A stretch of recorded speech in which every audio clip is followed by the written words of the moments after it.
Hello दोस्तों, आपका math study bye विजय sir में स्वागत है। दोस्तों देखिए, आज हम यूपी ट्रिपल एस पेट के लिए क्वेश्चन देखेंगे दोस्तों, जो कि इसमें सब क्वेश्चन रहेंगे दोस्तों। देखिए, ये 51 नंबर से है। बाकी आपको मैथ और रीजनिंग के वीडियो आपको इसी चैनल पर अलग से मिल रहे हैं, ठीक ना। इसमें केवल जीके, जीएस, सामान्य ज्ञान, इतिहास, सब इसमें भूगोल सब रहेंगे दोस्तों। सब क्वेश्चन है। ये सभी क्वेश्चन दोस्तों मोस्ट है। अगर आप इस वीडियो में देखेंगे दोस्तों, तो वीडियो देखने के बाद आपको खुद एहसास हो जाएगा कि वास्तव में ये एकदम क्वेश्चन एकदम टॉप के क्वेश्चन है दोस्तों।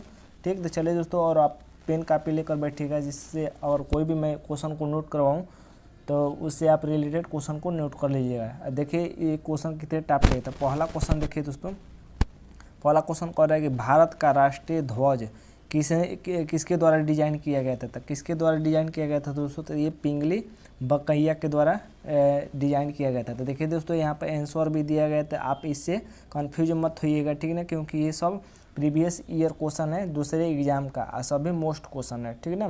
ऐसे में सभी हैं।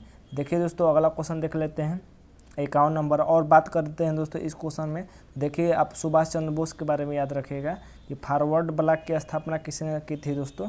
तो फॉरवर्ड ब्लॉक की स्थापना की थी सुभाष चंद्र बोस ने। गांधी जी की एक पुस्तक का याद रखिएगा दोस्तों कि माई एक्सपेरिमेंट विथ ट्रूथ, ठीक ना, माई एक्सपेरिमेंट विथ ट्रूथ, जिसको हिंदी में कहते हैं दोस्तों सत्य के साथ मेरे प्रयोग। इनका मोस्ट बुक है दोस्तों। ये हमेशा एग्जाम में पूछता है कि माई एक्सपेरिमेंट विथ ट्रूथ किसकी पुस्तक है। तो ये गांधी जी की पुस्तक है। जवाहरलाल नेहरू की एक पुस्तक याद रखिएगा दोस्तों, डिस्कवरी इंडिया, ठीक ना, डिस्कवरी ऑफ इंडिया। ये किसकी पुस्तक है, ये जवाहरलाल नेहरू की है, जो कि हमारे देश के पहले प्रधानमंत्री भी थे। दूसरा क्वेश्चन देखिए दोस्तों, 52 नंबर से दूसरा क्वेश्चन कि सूर सरोवर पक्षी अभयारण्य उत्तर प्रदेश के किस जिले में है। तो उत्तर प्रदेश के किस जिले में है दोस्तों, तो ये उत्तर प्रदेश के आगरा जिले में है। अगला देख लेते हैं 53 नंबर दोस्तों। 53 नंबर है कि आज़ाद हिंद फौज की स्थापना किस वर्ष की गई थी। तो किस वर्ष की गई थी दोस्तों, तो देखिए अगस्त 1942 में इसकी स्थापना की गई थी। इसकी गठन किसने किया था दोस्तों, तो याद रखिएगा नाम मोहन लाल। आप सुभाष चंद्र बोस टिक कर मत आइएगा दोस्तों। इसकी स्थापना किसने की थी, गठन किसने किया था, तो मोहनलाल ने किया था, जिसको बाद में सुभाष चंद्र बोस ने इसका नेतृत्व किया था आज़ाद हिंद फौज की, ठीक है ना। इतना याद रखिएगा। 54 नंबर देख लेते हैं दोस्तों, यानी चौथा नंबर क्वेश्चन है कि भारत का लौह पुरुष किसे कहते हैं। तो भारत का लौह पुरुष सरदार वल्लभ भाई पटेल को कहते हैं, आप ये जानते हैं। और याद रखिएगा दोस्तों कि हमारे देश के यानी भारत के पहले उप प्रधानमंत्री कौन थे दोस्तों, तो यही याद रखिएगा कि सरदार वल्लभ भाई पटेल। अब देखिए दोस्तों, अब ऑप्शन में आप देखकर कंफ्यूज हो जाते हैं। और पूछता है कि भारत के पहले उप प्रधानमंत्री कौन थे, तो आप लाल बहादुर शास्त्री और सरदार वल्लभ भाई पटेल में देखकर आप कंफ्यूज हो जाते हैं, ठीक है। तो देखिए, मैं ट्रिक बता देता हूं दोस्तों। उप प्रधानमंत्री, तो प से प्रधानमंत्री या प से पटेल, याद रखिएगा, कभी भी आप कंफ्यूज नहीं होंगे, ठीक है ना। डॉक्टर राजेंद्र प्रसाद के बारे में याद रखिएगा दोस्तों। ये भारत के पहले राष्ट्रपति थे, जो कि सबसे ज़्यादा समय तक भी रहा है, ठीक है ना। अगला देख लेते हैं 55 नंबर, यानी 55 नंबर की भारत में मैंग्रोव वनस्पति सबसे अधिक व्यापक है, कहाँ है दोस्तों, तो ये सुंदरवन में है। तो देखिए दोस्तों, ये क्वेश्चन कई बार पूछा गया है। अगर आप एग्जाम देते होंगे दोस्तों, तो ये कई बार पूछा गया होगा, आपको मालूम ही होगा। अगला देख लेते हैं 56 नंबर से, यानी 54 नंबर से दोस्तों। कह रहा है कि निम्न में से कौन सा राज्य भारत का सबसे बड़ा गन्ना उत्पादक राज्य है। तो गन्ना उत्पादक राज्य सबसे बड़ा कौन है, तो ये हमारा उत्तर प्रदेश है, ठीक है। अगला देख लेते हैं 57 नंबर कि लंदन में इंडिया होम रूल सोसाइटी की स्थापना किसने की थी। तो किसने की थी दोस्तों, श्याम कृष्ण वर्मा ने की थी। श्याम कृष्ण वर्मा ने लंदन में इंडिया होम रूल सोसाइटी की स्थापना की थी।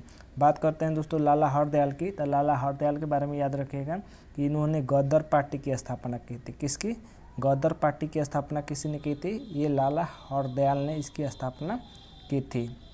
देख लेते हैं 58 नंबर, यानी 58 नंबर के निम्न में से किसने शेर की आकृति वाले सिक्के जारी किए हैं। तो शेर की आकृति वाले सिक्के किसने जारी किए हैं दोस्तों, तो ये चंद्रगुप्त द्वितीय ने जारी किए थे।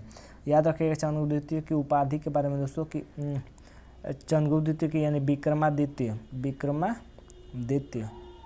विक्रमादित्य की उपाधि किसने धारण की थी दोस्तों, तो ये किया था चंद्रगुप्त द्वितीय ने। किस तरह याद रहेगा दोस्तों, तो देखिए चंद्रगुप्त द्वितीय में भी द्वितीय यानी 2 आ रहा है। चंद्रगुप्त चंद्रगुप्त द्वितीय में भी 2 आ रहा है और विक्रमादित्य में भी 2 आ रहा है, ठीक है ना, ऐसे याद रखिएगा। और चंद्रगुप्त द्वितीय के ही शासनकाल में फाहियान यानी चीनी यात्री फाहियान आया था, ठीक है ना, इन्हीं के शासनकाल में, तो ये भी याद रखिएगा। तो अगला क्वेश्चन देख लेते हैं दोस्तों। और चांदी के सिक्के भी चलवाए थे चंद्रगुप्त द्वितीय ने। केंद्रीय मंत्रिपरिषद सामूहिक रूप से किसके प्रति उत्तरदायी होता है दोस्तों? तो केंद्रीय मंत्रिपरिषद सामूहिक रूप से लोकसभा के प्रति उत्तरदायी होता है। देखिए कितना मोस्ट क्वेश्चन है, ये पूछा गया क्वेश्चन है। अगला देख लेते हैं 60 नंबर के। अशोक और चंद्रगुप्त दोनों थे, तो किस वंश के थे? तो ये मौर्य वंश के थे, दोनों मौर्य वंश के। याद रखिएगा दोस्तों कि चंद्रगुप्त के लड़के का क्या नाम था? तब बिंदुसार, बिंदुसार इनके लड़के का नाम था। चंद्रगुप्त के लड़के का नाम बिंदुसार का था और बिंदुसार के लड़के का नाम क्या था? अशोक था, ठीक है ना, अशोक। तो ये याद रखिएगा, ये मोस्ट क्वेश्चन है। 61 नंबर देख लेते हैं दोस्तों। 61 नंबर है कि विश्व का सबसे खारा समुद्र कहाँ है? तो खारा समुद्र किसे कहते हैं दोस्तों? तो मृत सागर को कहते हैं, यानी मृत महासागर को कहते हैं। अगला देख लेते हैं 62 नंबर। 62 नंबर यहाँ पर देखिए कि निम्नलिखित राज्यों में से किसमें काली मिट्टी की प्रचुरता अधिक होती है? तो किस में होती है दोस्तों? तो आंध्र प्रदेश, गुजरात, मध्य प्रदेश, ये सभी में होती है दोस्तों। काली मिट्टी प्रचुर मात्रा में पाई जाती है। 63 नंबर देखिए दोस्तों कि चंद्र एक है। चंद्र क्या है? चंद्र यानी चंद्रमा क्या है दोस्तों? तो ये उपग्रह है। उपग्रह है, किसका है? ये पृथ्वी का उपग्रह है, ठीक ना। ये पूछा गया क्वेश्चन है जो कि भूगोल का हो गया। 64 नंबर देख लीजिए दोस्तों कि निम्न में से किस बैंक ने स्टार्टअप के लिए स्टार्टअप को जारी किया है? तो किसी ने किया है? तो HDFC बैंक। तो ये पुराना क्वेश्चन है, लेकिन देखिए पूछा गया है HDFC बैंक ने इसको जारी किया है। स्टेट बैंक ऑफ इंडिया का मुख्यालय कहाँ है दोस्तों? तो ये मुंबई में इसका मुख्यालय है, ये भी याद रखिएगा। अगला देख लेते हैं 65 नंबर कि निम्न में से कौन सी धातु मनुष्य द्वारा सबसे पहले उपयोग की गई थी? सबसे पहले कौन सी उपयोग की गई थी? तो तांबा उपयोग किया गया था सबसे पहले। बहुत लोग भूल कर लोहा मार देते हैं दोस्तों, तो लोहा मत याद रखिएगा, तांबा याद रखिएगा। 66 देखते हैं दोस्तों, यानी 16 नंबर के निम्न में से कौन सा अर्थशास्त्र के जनक के रूप में जाना जाता है? तो अर्थशास्त्र के जनक कौन है दोस्तों? Adam Smith. अगला देख लेते हैं 67 नंबर के निम्न में से वाणिज्य और उद्योग में अग्रणी राज्य कौन सा है? तो वाणिज्य यानी उद्योग आ गया दोस्तों, तो उद्योग से ये नाम से ही लग रहा है महाराष्ट्र, ठीक है ना, महाराष्ट्र है उद्योग में अग्रणी राज्य।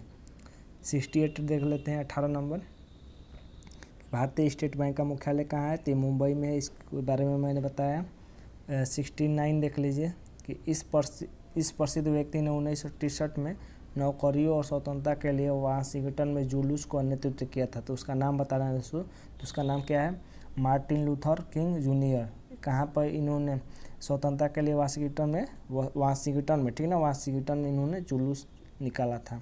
70 नंबर देख लीजिए दोस्तों कि सबरीमाला अयप्पा स्वामी मंदिर किस राज्य में है?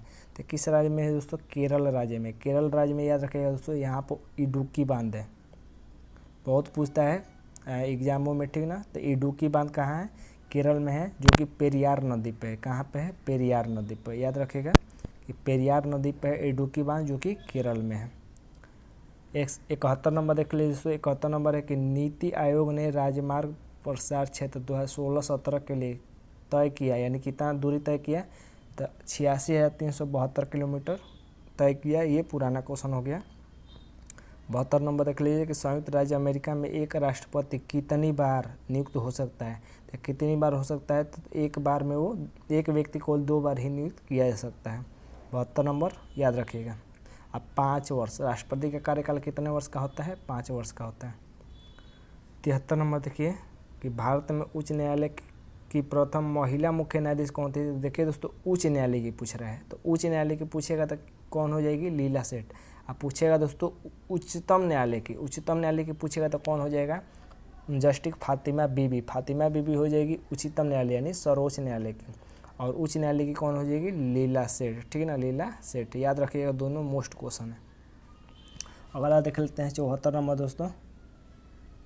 74 नंबर देखिए कह रहा है कि भारत की कोकिला के नाम से किसे जाना जाता है?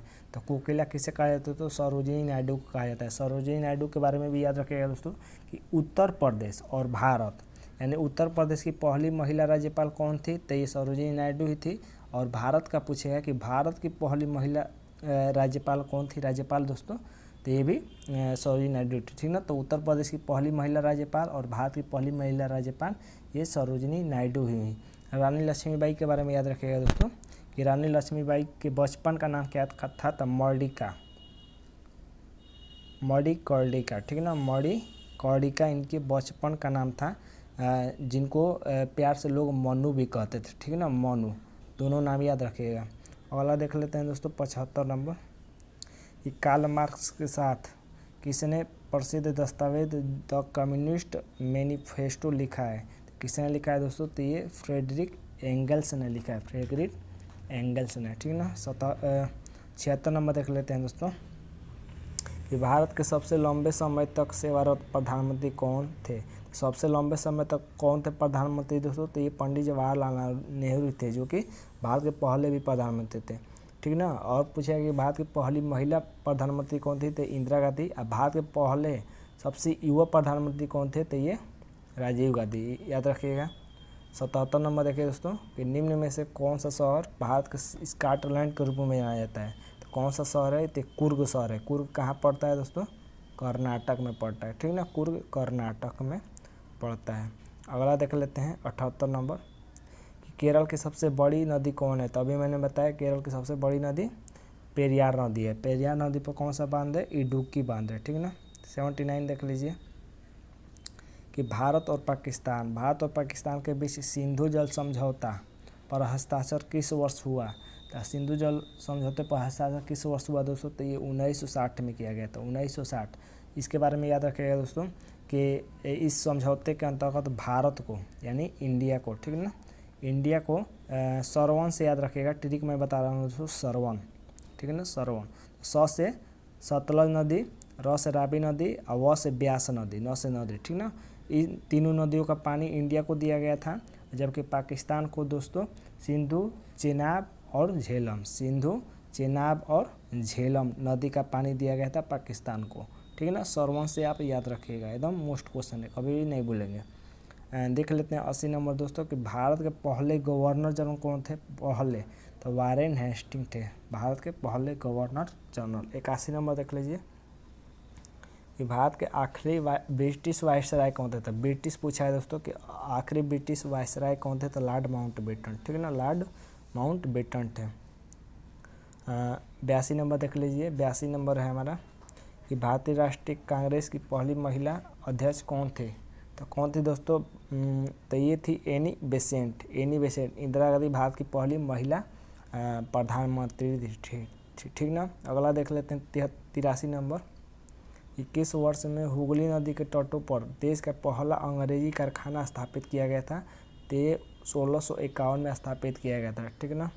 84 नंबर देख लीजिए, 84 नंबर यहाँ से कि राज्यपाल के पद की शपथ किसके द्वारा दिलाई जाती थी। देखिए दोस्तों कितना मोस्ट क्वेश्चन है, बार बार एग्जाम में पूछता है, तो किसके द्वारा दिलाई जाती है दोस्तों, बहुत लोग राष्ट्रपति पर मारकर चले जाते हैं, ठीक ना। तो राष्ट्रपति नहीं होगा दोस्तों, कौन होगा, उच्च न्यायालय के मुख्य न्यायाधीश के द्वारा दिलाई जाती है राज्यपाल को शपथ। अगला देख लीजिए 85 नंबर कि अमेरिका और मेक्सिको के बीच सीमा पर स्थित नदी है, तो उस नदी का नाम बताना दोस्तों, तो रियो ग्रांडे उस नदी का नाम है। 86 नंबर देख लीजिए कि सूर्य के चारों ओर घूमते हुए पृथ्वी अपनी धुरी पर निम्न में से किस एक तरफ रखती है, यानी किस एक तरफ रखती है अपनी, तो ये ध्रुव तारों की तरफ, ठीक ना। ध्रुवों की ओर झुकी हुई है पृथ्वी, तो जानते हैं, तो वही क्वेश्चन कह रहा है हमारा, ठीक ना। अगला देख लेते हैं 87 नंबर दोस्तों कि किस महाद्वीप में प्रथम विश्व युद्ध लड़ा गया था, तो यूरोप महाद्वीप में। ये देखिए क्वेश्चन बहुत लोगों को नहीं मालूम होगा, ठीक ना। तो 87 नंबर याद रखिएगा कि किस महाद्वीप में प्रथम विश्व युद्ध लड़ा गया था, तो यूरोप महाद्वीप में। और पूछेगा दोस्तों कि सबसे बड़ा महाद्वीप कौन है, तो एशिया महाद्वीप है सबसे बड़ा महाद्वीप, और सबसे छोटा महाद्वीप कहेगा तो ऑस्ट्रेलिया है।